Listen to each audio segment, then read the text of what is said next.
3, 2, 1. You ready? You're listening to the Real Pineapple Podcast Network.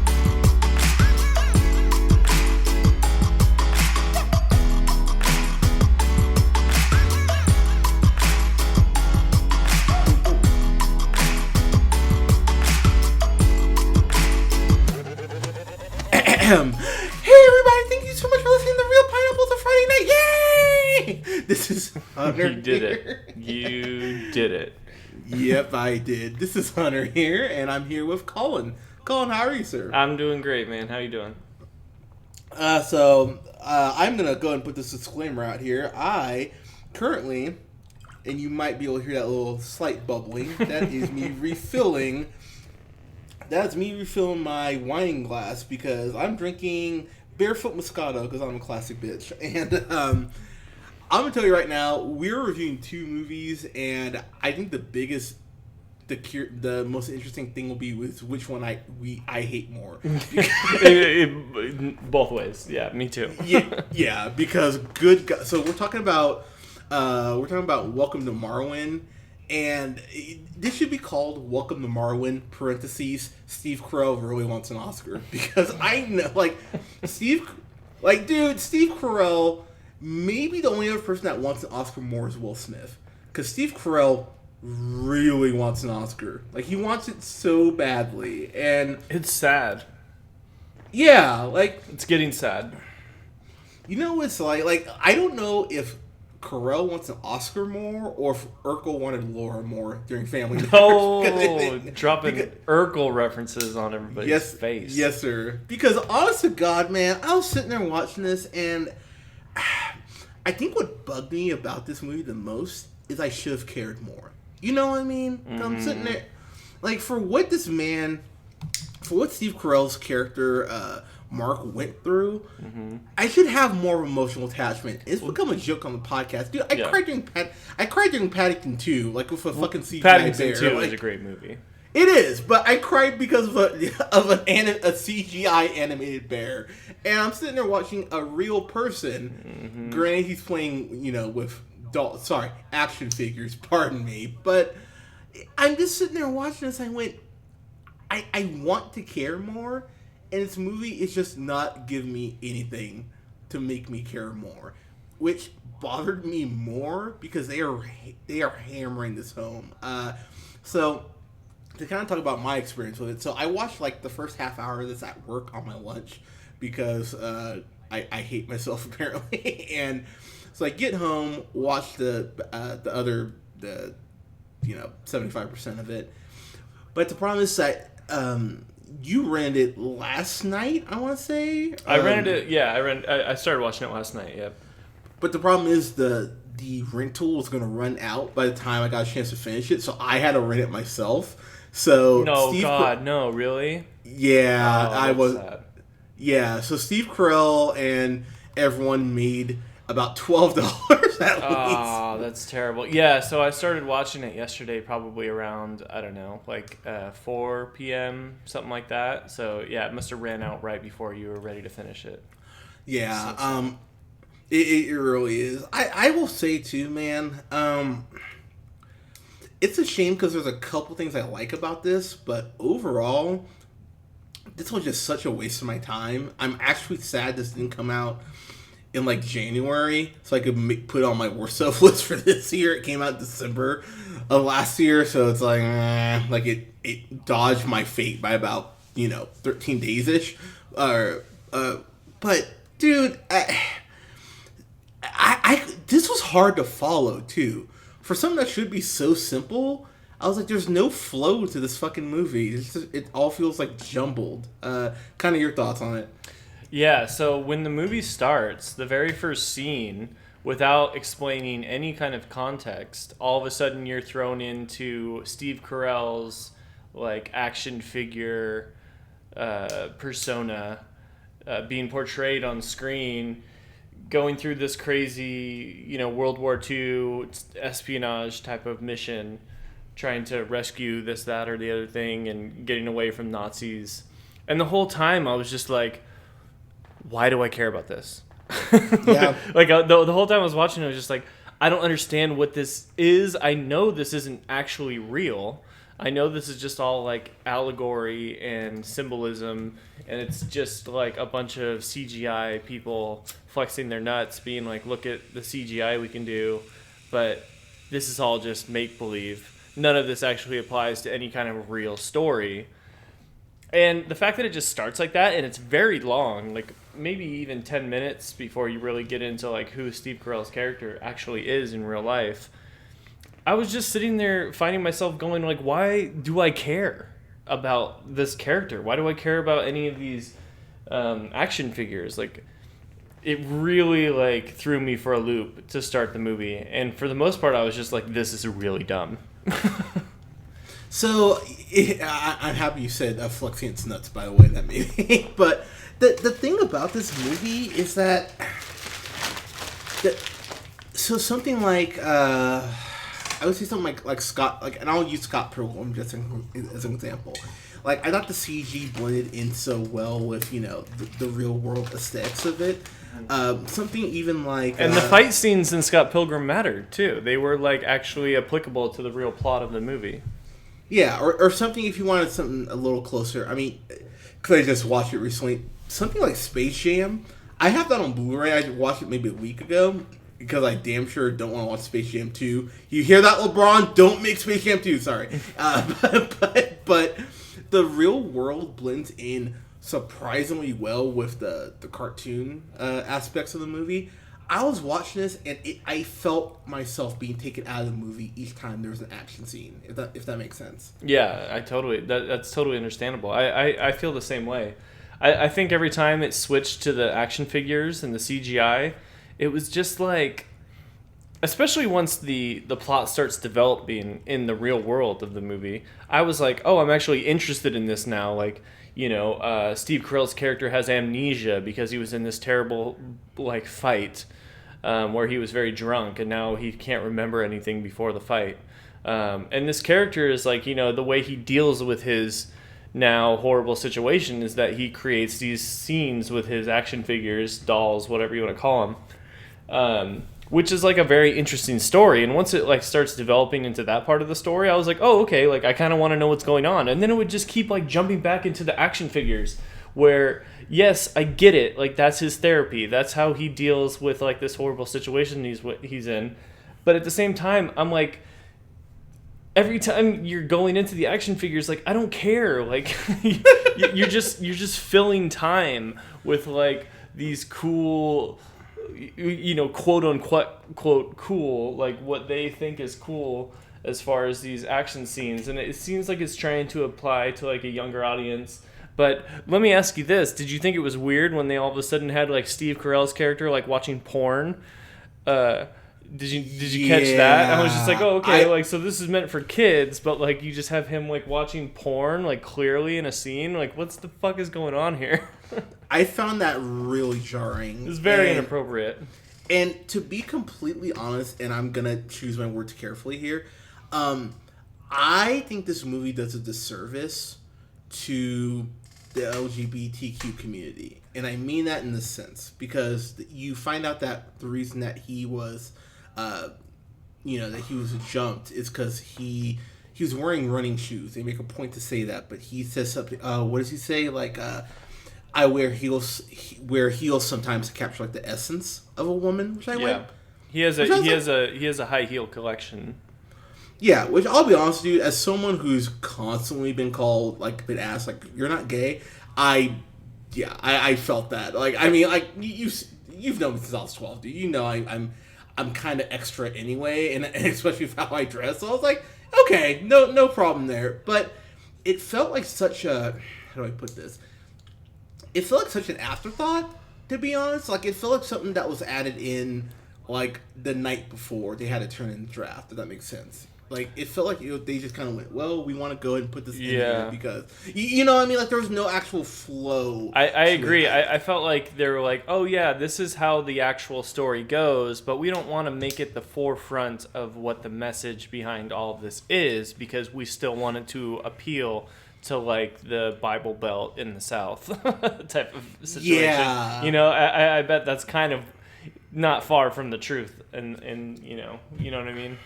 No, I think that's completely like right on the money. So Mark is living, he's living in his place. He's gotten, he got the shit kicked out of him and everything, and he's really just trying to put his life back together. And again, I'm sitting there watching it where he's got, signs saying, turn off the oven and turn off the light and all this stuff. It's and like Memento, but not nearly as cool. Holy crap! Yeah, that's actually like a spot on comparison. Like, yeah, dude, that would have been a good movie if they did all the action scenes were like black and white, and they did it like fucking Memento, where it was like recreating scenes from the past. Like he had these like haunting images in his head that he couldn't get out, but it was actually like the thoughts of him getting attacked. And dude, that's a better movie already. Fuck this movie, dude. I came up with a better one right there. Oh, and that took you under 10 minutes. Yeah. So Mark is living in his place. He's got all these notes and everything, and then Nicole moves next door, who across the street. Pardon me, played by Leslie Mann. And I will say, man, not pun not intended. Let me tell you this, Leslie Mann. I really like Leslie Mann. I think she's a really underrated actress, and whenever I see her, I'm like, gosh, she's just beautiful. Like, and she does have a screen presence, and God bless her, man. She was trying in this. I felt like she was one of maybe, like, all the actresses felt like they were trying. I thought Steve. Well, Carrell I thought Steve Carell was kind of trying too. You don't think so? Like, in his actual acting performances. So there's one scene near the end, and I know we're jumping around here, but just bear with us. So there's a scene near the end where he's in court. Maybe the last 10 minutes, they went, okay, now he's trying. Everything else, I was just like, yeah, I don't care. I feel like you're just not good at this. And well, I definitely didn't care. That doesn't mean I didn't think he was at least decent in the acting portrayals that he was doing. Yeah, I just didn't feel that. That's fair. One thing that I really wish they had brought up more. Nicole has this psycho ex, and I can't find the dickhead. No, he is he's so mean to him the first time. Like, he's douche on douche on douche. Like, he's fucking terrible, and I really wish they actually would have kind of delved into him a little more, because he could have been, quite a villain. But he's only in maybe, 2 scenes, maybe? Yeah. And the main villain is the people that hurt him. The people that he has to stand up to in court, right? Yeah. Which... here's the thing, man. You put it perfectly. It's a big allegory, as far as, the figurines, being his way to cope, and him trying to better himself through the figurines and find his confidence. But there was just a point where I went enough, where I was like, okay, I'm seeing these figures more than I'm seeing him. Mm-hmm. And so when it flashes back to him and the movie goes, oh, you should feel bad for him, I'm like, well, I don't really know him. I know his figures, but I don't really know him as a character. Also, they don't say the town he lived in, but this town just has this, really big, kind of, mom and pop Hobby Lobby, where you just have all these figurines that's conveniently placed, that you can just walk to. I was like, all right, that's a little on the nose, but sure, whatever. And the lady who works there is Merritt Weaver, who plays Roberta. And this is when I really started to go, I don't like this. I like it even less than I already do. So there's a point where he walks in to buy, a new, not doll, action figure, because he's a man. But he walks in to buy a new figurine. And she's like, oh, hey, my mom's cooking. I think she starts off with, pot roast, I want to say. And he's like, oh, I don't like pot roast. It gives me gas. Or, oh, she could roast a chicken. And, I don't like chicken. Oh, well, we could go out for sushi. And I'm sitting there yelling at the screen motherfucker, she's trying to ask you out. Just say something about it. He's like, And he just completely switches the subject. I was like, wow, what a fucking dick. Like, I didn't understand what he had happened to him was fucking terrible, but you can't recognize that insanely obvious social cue. Like, really, you can't catch that? And she's being nothing but nice to him. And the fact that he just brushes her off like that, he went, oh, wow, this guy's a dick. You know, like, maybe you deserve that ass whooping, asshole. Like, that scene really just rubbed me the wrong way. I tell me if I'm full of shit, please, but... No, I don't think you're full of shit. I think that's a total fair reaction to it. When I think about this movie and what makes me really frustrated with it is just thinking about the missed potential of what this movie could have been, which is what this movie, like, the story, the background story of this movie is not bad. It's actually very interesting. It's a very interesting kind of like human story about someone that something so horrible happened to them. They couldn't remember anything anymore, and the only way they could get through it was like creating these scenes with these action figures or dolls, whatever you want to call them. And I think the big miss that this movie had was that they were like, we're gonna use pure CGI and just do it like a Pixar movie, like Toy Story. Where they totally missed an opportunity where they could have done something like the Lego Movie, where the Lego Movie is incredible. They do all these like, motion capture stuff, or like something like if Wes Anderson was in charge of this movie, like this movie would have been so much more charming. There would have been much more care put into some actual like stop motion animation with real life action figures. Like, there was so much potential to have a lot more charm, a lot more like interesting ways in which this movie could have been executed.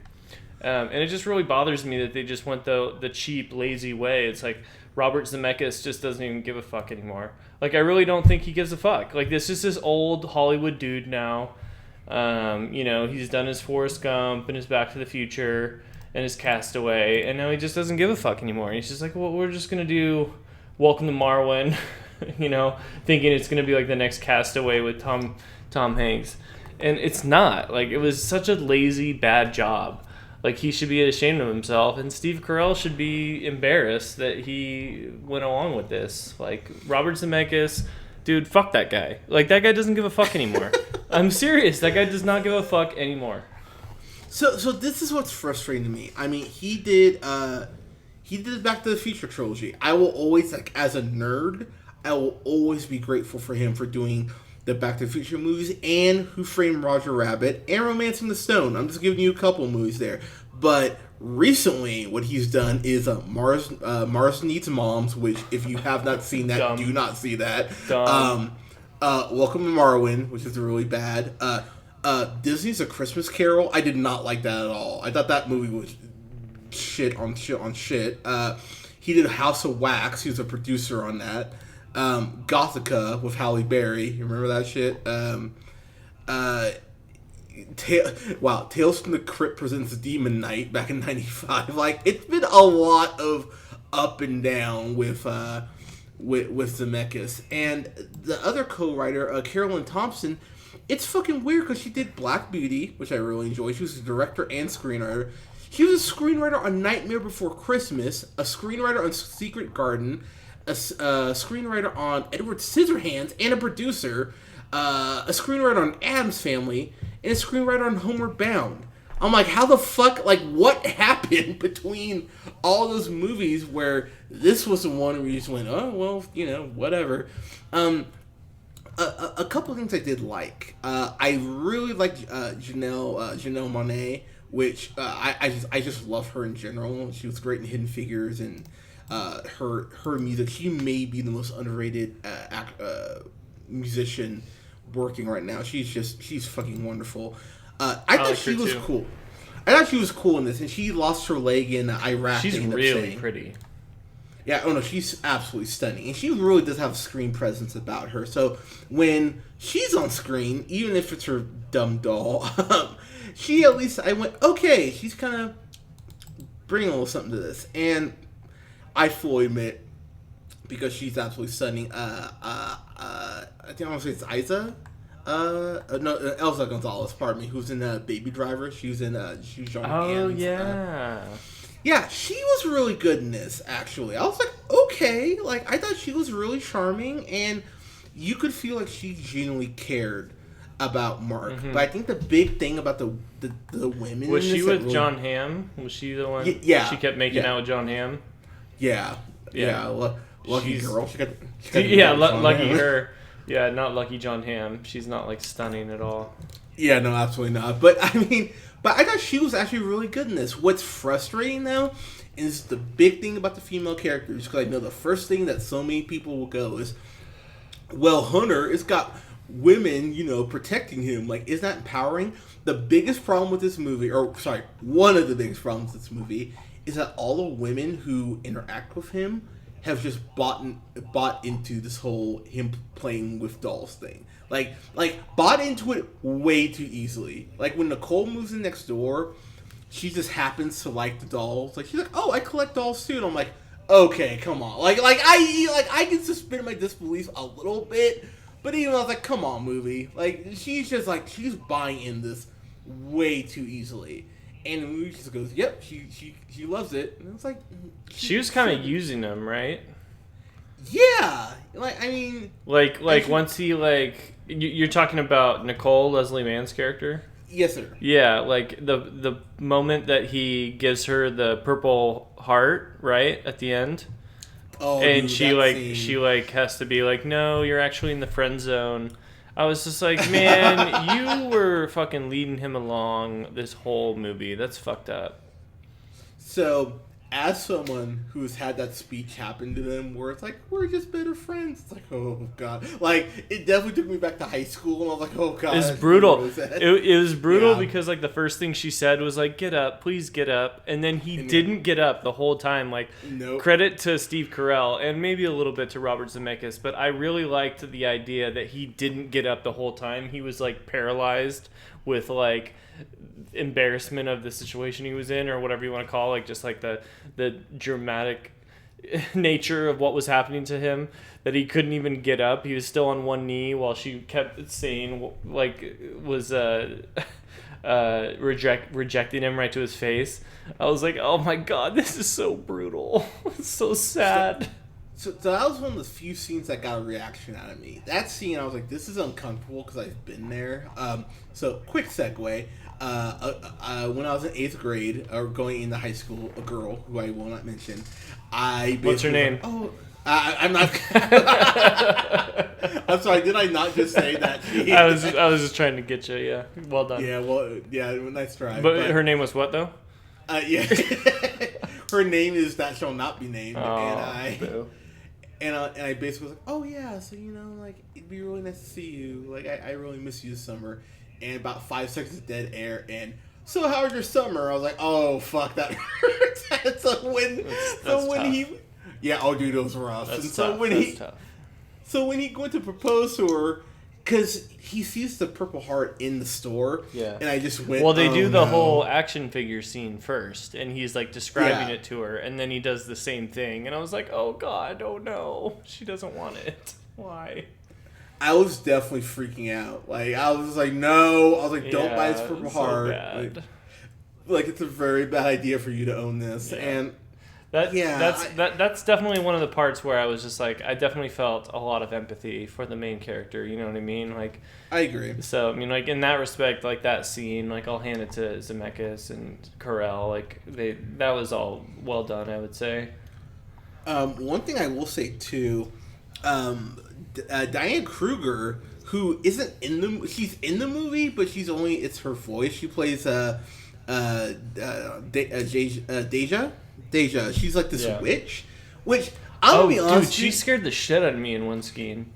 Yeah, One scene, all of a sudden they were like looking at something, and then she was like, "Wah!" and she scared the fucking shit out of me. Scene. It was a porn scene. The porn scene, yeah, she scared the fucking shit out of me, dude. Like it honestly made my hairs stand on the back of my neck. Yeah, so I'll give the movie credit for that. And Diane Kruger, she's fucking amazing anyway. But it was kind of haunting to have her as that almost this Christmas-esque spirit, sort of. Oh yeah, yeah. I see what you're saying. Yeah, it was kind of in that vein. I'll be. I just thought about this.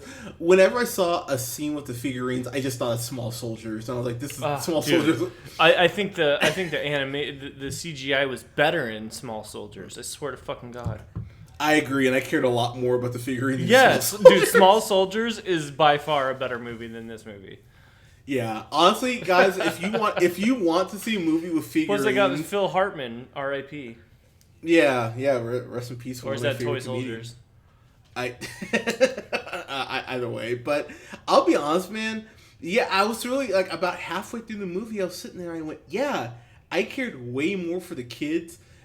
Keep in mind, David Cross and Odenkirk are both in Small Soldiers too, which is really great. But yeah, I had a lot more attachments to the figurines in Small Soldiers than I did in this, and that's a problem concerning the subject matter.